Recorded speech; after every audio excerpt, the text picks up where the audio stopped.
18011080 jurusan manajemen di Setie Satya Dharma Singaraja. Di sini saya akan mempresentasikan proposal penelitian saya dengan judul Pengaruh Manajemen Mutu, Kehandalan dan Daya Tanggap Karyawan terhadap Kepuasan Pengguna Jasa pada Rumah Sakit Umum Daerah Kabupaten Buleleng. Latar belakang dari proposal penelitian saya, rumah sakit dalam sistem kesehatan nasional merupakan bagian dari subsistem pelayanan kesehatan nasional yang tujuan utamanya adalah meningkatkan derajat kesehatan masyarakat. Dalam Undang-Undang Nomor 44 Tahun 2009 dinyatakan bahwa rumah sakit adalah institusi yang menyelenggarakan layanan kesehatan perorangan secara paripurna dalam bentuk layanan rawat inap, rawat jalan, dan gawat darurat. Pelayanan kesehatan secara paripurna tersebut adalah pelayanan kesehatan yang meliputi promotif, preventif, kuratif, dan rehabilitatif. Undang-Undang Nomor 44 Tahun 2009. Era globalisasi menyebabkan persaingan antar rumah sakit, baik rumah sakit pemerintah, rumah sakit swasta, maupun rumah sakit asing. Munculnya persaingan ini menyebabkan perubahan perilaku konsumen rumah sakit. Banyaknya pilihan rumah sakit menyebabkan konsumen semakin cerdas dalam menentukan pilihan dengan menggunakan kepuasan sebagai tolak ukurnya menurut Sutopo 2019. Kepuasan pelanggan adalah suatu keadaan di mana keinginan, harapan, dan kebutuhan pelanggan dipenuhi. Suatu pelayanan dinilai memuaskan bila pelayanan tersebut dapat memenuhi kebutuhan dan harapan pelanggan. Pengukuran kepuasan pelanggan merupakan elemen penting dalam menyediakan manajemen yang bermutu serta berkualitas pelayanan yang lebih baik, lebih efisien, dan lebih efektif menurut Ciptono 2017.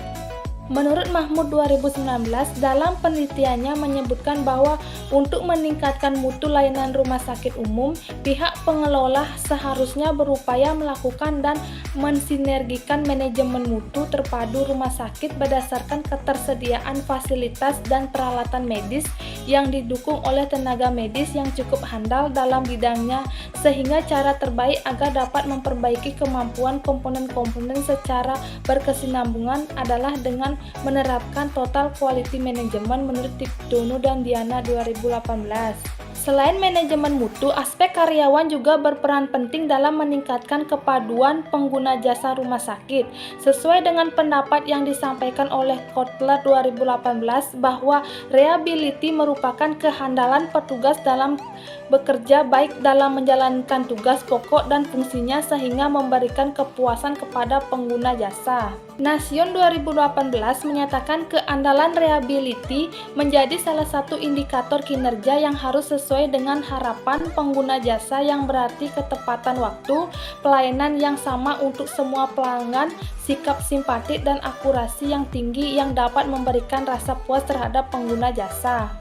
Tren hasil survei kepuasan pengguna jasa tahun 2017 sampai dengan 2020. Hasil pelaksanaan survei kepuasan pelanggan yang dilakukan oleh pihak RSUD Kabupaten Buleleng menunjukkan indeks kepuasan masyarakat IKM memiliki tren yang menurun dari tahun 2017 sampai dengan tahun 2020. Hal ini menunjukkan bahwa terjadi penurunan kepuasan masyarakat terhadap layanan yang diberikan oleh RSUD Kabupaten Buleleng. Belum optimalnya penerapan manajemen mutu, total quality management, kehandalan dan daya tanggap karyawan merupakan tantangan berat bagi pimpinan rumah sakit dan karyawan di rumah sakit umum. Hasil pengamatan lapangan sementara dari penelitian menunjukkan bahwa pengguna jasa masih sering mengeluhkan kesigapan karyawan dalam menangani keluhan masyarakat, karyawan administrasi yang belum sigap, masih kurangnya fasilitas layanan, serta proses administrasi yang masih berbelit-belit menyebabkan antara harapan dan kenyataan yang dirasakan oleh pengguna jasa rumah sakit umum masih perlu ditingkatkan. Adapun rumusan masalah penelitian ada 3. Yang pertama, apakah manajemen mutu berpengaruh terhadap kepuasan pengguna jasa pada Rumah Sakit Umum Daerah Kabupaten Buleleng? Yang kedua, apakah kehandalan berpengaruh terhadap kepuasan pengguna jasa pada Rumah Sakit Umum Daerah Kabupaten Buleleng? Yang ketiga, apakah daya tanggap berpengaruh terhadap kepuasan pengguna jasa pada Rumah Sakit Umum Daerah Kabupaten Buleleng? Tujuan penelitian ada 3. Yang pertama, untuk mengetahui pengaruh manajemen mutu terhadap kepuasan pengguna jasa pada Rumah Sakit Umum Daerah Kabupaten Buleleng. Yang kedua, untuk mengetahui pengaruh kehandalan terhadap kepuasan pengguna jasa pada Rumah Sakit Umum Daerah Kabupaten Buleleng. Yang ketiga, untuk mengetahui pengaruh daya tanggap terhadap kepuasan pengguna jasa pada Rumah Sakit Umum Daerah Kabupaten Buleleng. Kontribusi penelitian ada 2, kegunaan teoritis dan kegunaan aplikatif. Kegunaan teoritis. Secara teoritis, hasil penelitian ini diharapkan dapat memberikan manfaat dalam bidang ilmu pengetahuan yang digunakan sebagai sarana untuk menambah wawasan dan pengembangan teori, khususnya di bidang manajemen pemasaran, mengingat penelitian ini meneliti tentang kepuasan pengguna jasa yang dipengaruhi oleh manajemen mutu, kehandalan, dan daya tanggap. Kegunaan aplikatif secara praktis, penelitian tentang kepuasan sehingga manfaat yang diharapkan ada 3 bagi lembaga. Hasil penelitian ini dapat dijadikan sebagai salah satu penelitian ilmiah dalam melengkapi khazanah kepustakaan. Yang kedua, bagi masyarakat, penelitian ini diharapkan dapat memberikan gambaran tentang manajemen pemasaran khususnya dalam rangka meningkatkan kepuasan pengguna jasa. Yang ketiga, bagi perusahaan, hasil penelitian ini diharapkan dapat memberikan informasi atau masukan tambahan dalam meningkatkan kepuasan pengguna jasa variabel manajemen mutu, kehandalan, dan daya tanggap. Kerangka pemikiran. Perkembangan industri di bidang kesehatan semakin hari semakin pesat. Ini ditunjukkan dengan banyaknya pembangunan rumah sakit yang sudah terbesar luas, baik itu milik pemerintah maupun swasta. Bahkan persaingan rumah sakit ini tidak hanya bersaing di Indonesia, tetapi bahkan sudah mengarah pada persaingan global. Pada era globalisasi, dinamika kehidupan dunia usaha semakin keras dan ketat, termasuk di bidang pelayanan kesehatan, sehingga bermuncullah rumah sakit yang baru, di mana membuat setiap rumah sakit harus mampu memberikan pelayanan yang optimal dan berkualitas untuk dapat bertahan di bidang kesehatan menurut Amalia 2017. Pentingnya manajemen mutu untuk meningkatkan kepuasan pengguna jasa saat ini banyak diterapkan dan dikenal banyak orang. Manajemen mutu terpadu merujuk pada penekanan kualitas yang meliputi organisasi secara keseluruhan dari pemasok hingga pelanggan. Selain manajemen mutu, menurut Lipioadi dan Hamandani 2018, kehandalan dan daya tanggap karyawan juga berpengaruh terhadap kepuasan pengguna jasa, di mana kehandalan reliability yaitu kemampuan suatu perusahaan untuk memberikan layanan sesuai yang dijanjikan secara akurat dan terpercaya, sedangkan daya tanggap responsiveness suatu kebijakan untuk membantu dan memberikan layanan yang cepat dan tepat kepada konsumen.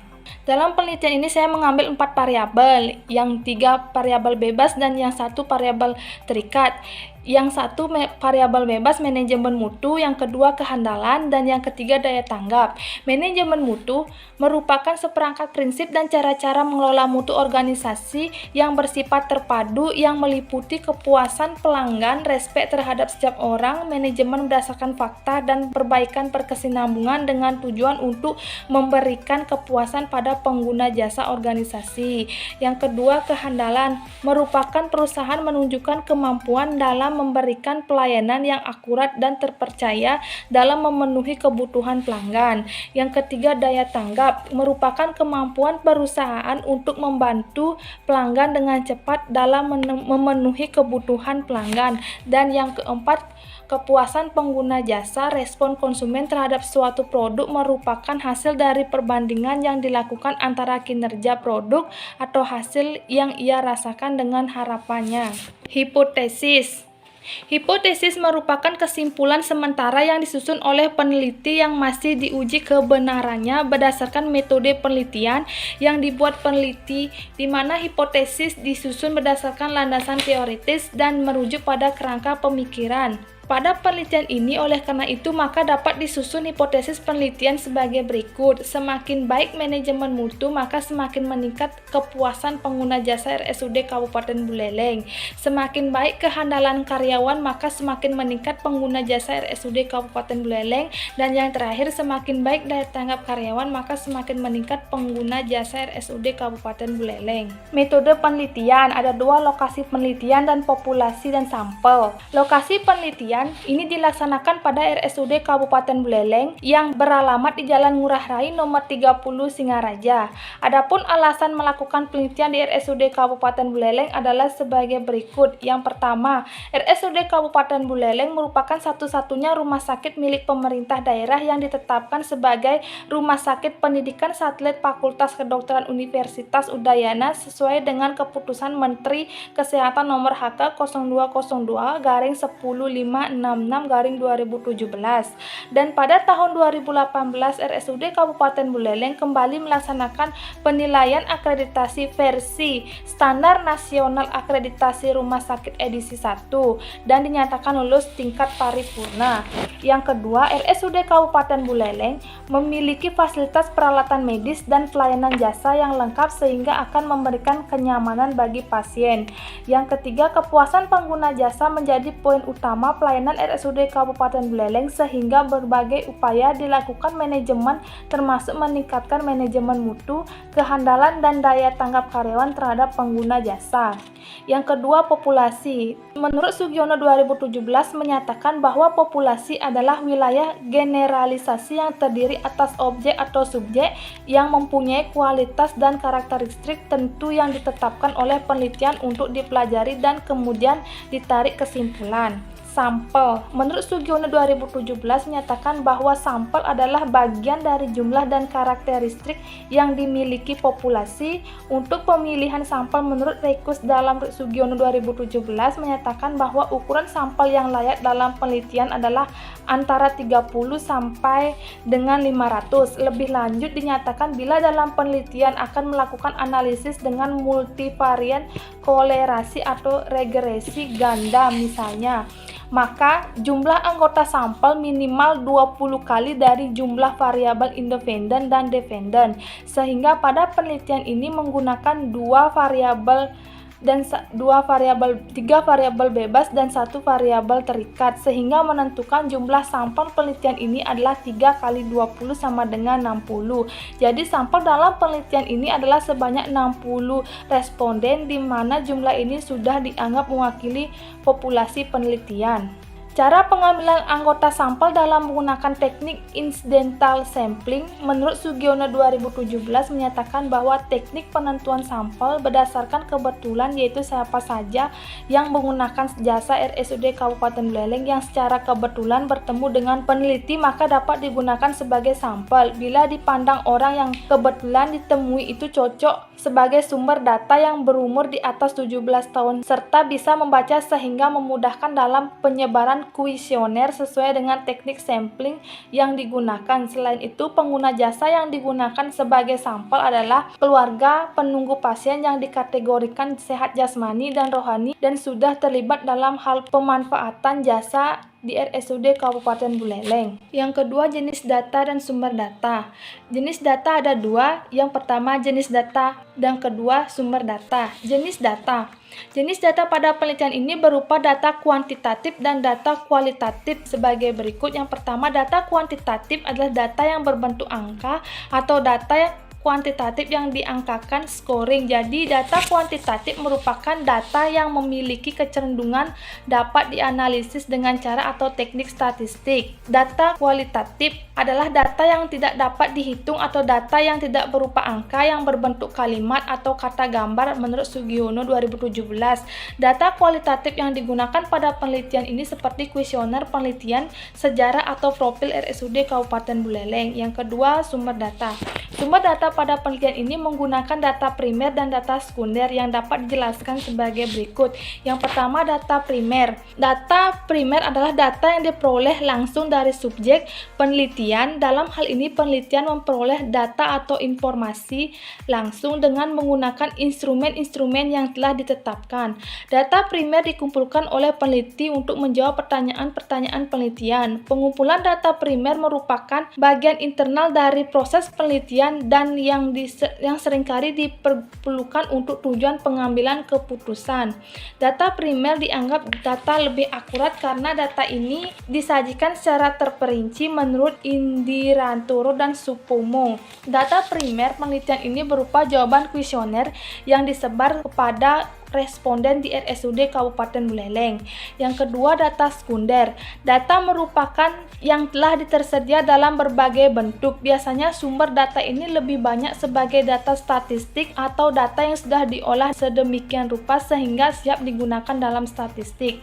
Data sekunder umumnya berupa bukti, catatan, atau laporan historis yang telah tersusun dalam arsip data dokumenter yang dipublikasikan dan yang tidak dipublikasikan. Dalam penelitian ini, data sekunder didapat dari lembaga maupun perusahaan atau pihak-pihak yang berkaitan dengan penelitian ini menurut Indirantoro dan Subtomo.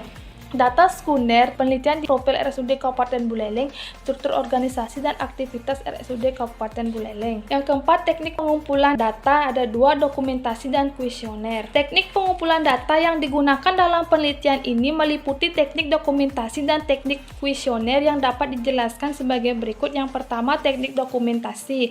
Teknik dokumentasi adalah cara pengumpulan data dengan jalan membaca dan mencatat kemudian menilai arsip-arsip yang sangat berhubungan dengan penelitian ini, seperti jumlah pegawai, profil RSUD Kabupaten Buleleng, struktur organisasi di aktivitas RSUD Kabupaten Buleleng. Yang kedua, kuesioner. Teknik kuesioner adalah teknik pengumpulan data dengan mempergunakan daftar pertanyaan yang disusun sebelumnya dan disebarkan kepada responden untuk diminta keterangannya terhadap sesuatu yang dialami yang berhubungan dengan topik yang dibahas dalam penelitian ini. Kuesioner yang dipergunakan adalah mempergunakan tipe pilihan yang artinya responden diberikan pilihan alternatif jawabannya untuk memilih satu dari sekian jawaban yang telah disediakan dengan menggunakan rating scale, yaitu adalah skala untuk mengukur sikap yang terdiri atas sejumlah pertanyaan tentang subjek, dan pertanyaan itu cenderung mengekspresikan sikap sangat setuju dan sebagian lagi menunjukkan sikap tidak setuju dengan rentang jawaban 1 antara 1 sampai dengan 10. Yang kelima, instrumen penelitian dan pengujian. Pemilihan instrumen penelitian ini adalah menggunakan kuesioner sebagai untuk mengukur variabel penelitian. Ini diperlukan suatu aji untuk validitas dan reliabilitas agar kuesioner dalam penelitian ini layak dijadikan sebagai alat ukur. Yang pertama, uji validitas. Menurut Sujarweni 2015 menyatakan bahwa uji validitas digunakan untuk mengetahui kelayakan butir-butir dalam suatu daftar pertanyaan dalam mendefinisikan suatu variabel. Lebih lanjut, sekarang 2020 menyatakan bahwa validitas merupakan fungsi seberapa baik dimensi dan elemen sebuah konsep telah digambarkan. Dalam melakukan uji validitas dengan menggunakan SEM-PLS, Ghosali menurut 15 berpendapat bahwa suatu instrumen dikatakan valid apabila nilai average variance estimated AFE lebih dari 0,50 serta nilai coarse loading lebih dari 0,70 untuk setiap variabelnya. Yang kedua, uji reliabilitas. Uji reliabilitas menurut Sujarweni 2015 menyatakan bahwa uji reliabilitas merupakan ukuran suatu kestabilan dan konsistensi responden dalam menjawab hal yang berkaitan dengan konstruk-konstruk pertanyaan yang merupakan dimensi suatu variabel dan disusun dalam suatu bentuk kuesioner. Uji reliabilitas dapat dilakukan secara bersama-sama terhadap seluruh butir pertanyaan. Dilanjutkan 2020 menyatakan bahwa kehandalan reliability adalah suatu pengukuran yang menunjukkan sejauh mana pengukuran tersebut tanpa bias, bebas kesalahan atau error free, dan karena itu menjamin pengukuran yang konsisten lintas waktu dan lintas beragam item dalam instrumen. Atau dalam hal ini kehandalan suatu pengukuran merupakan indikasi mengenai stabilitas dan konsistensi di mana instrumen mengukur konsep dan membantu menilai ketepatan sebuah pengukuran. Pada analisis SEM-PLS, penguji reliabilitas menggunakan dua kriteria, nilai Corbett alpha lebih dari 0,60 dan nilai composite reliability lebih dari 0,60 sampai 0,70, sehingga apabila kedua kriteria tersebut terpenuhi maka suatu instrumen dikatakan reliable menurut Ghosali 2015. Yang keenam, teknik analisis data. Pada proses analisis data pada penelitian ini menggunakan program Structural Equation Modeling Partial Least Square SEM-PLS. Yang pertama ada uji asumsi klasik multikolinearitas. Pada pengujian multikolinearitas bertujuan untuk mengetahui apakah model regresi ditemukan adanya kolerasi antar variabel independen atau variabel bebas. Efek dari multikolinearitas ini adalah menyebabkan tingginya variabel pada sampel. Hal tersebut berarti standar error besar akibat etika koefisien diuji dihitung akan bernilai kecil dari tabel. Hal ini menunjukkan tidak adanya hubungan linear antara variabel independen yang dipengaruhi dengan variabel dependen. Untuk menemukan terdapat atau tidaknya multikolinearitas pada model regresi dapat diketahui dari nilai toleransi dan nilai varian precision faktor VIP. Jadi nilai toleransi rendah sama dengan nilai VIP tinggi dikarenakan VIP sama dengan 1 atau toleransi menunjukkan terdapat kolinearitas yang tinggi. Nilai cutoff yang digunakan adalah untuk nilai toleransi lebih dari 0,10 atau nilai VIP kurang dari 10 menurut Ghossaly 2015. Yang kedua, analisis inner model. Analisis inner model dilakukan untuk memastikan bahwa model struktural yang dibangun robust dan akurat. Evaluasi inner model dapat dilihat dari nilai koefisien terminasi R² yang menunjukkan persentase besarnya pengaruh variabel bebas terhadap variabel terikat. Menurut Ghossaly, nilai koefisien determinasi R² ditunjukkan dengan nilai R² dengan kriteria. Yang ketiga, uji hipotesis. Secara umum, metode explanatory research adalah pendekatan metode yang menggunakan PLS. Hal ini disebabkan pada metode ini terdapat pengujian hipotesis. Menguji hipotesis dapat dilihat dari nilai statistik dan nilai probabilitas. Untuk pengujian hipotesis menggunakan nilai statistik, maka untuk alfa 5% nilai statistik yang digunakan adalah 1,96. Sehingga kriteria penerimaan atau penolakan hipotesis adalah HA diterima dan H0 ditolak ketika statistik lebih dari 1,96. Untuk menolak atau menerima hipotesis menggunakan probabilitas, maka HA diterima jika nilai P kurang dari 0,05. Sekian video proposal penelitian saya yang berjudul Pengaruh Manajemen Mutu, Kehandalan, dan Daya Tanggap Karyawan terhadap Kepuasan Pengguna Jasa pada Rumah Sakit Umum Daerah Kabupaten Buleleng. Saya mohon maaf jika penyampaian video ini ada kekurangan dan kesalahan. Saya ucapkan terima kasih. Dan santi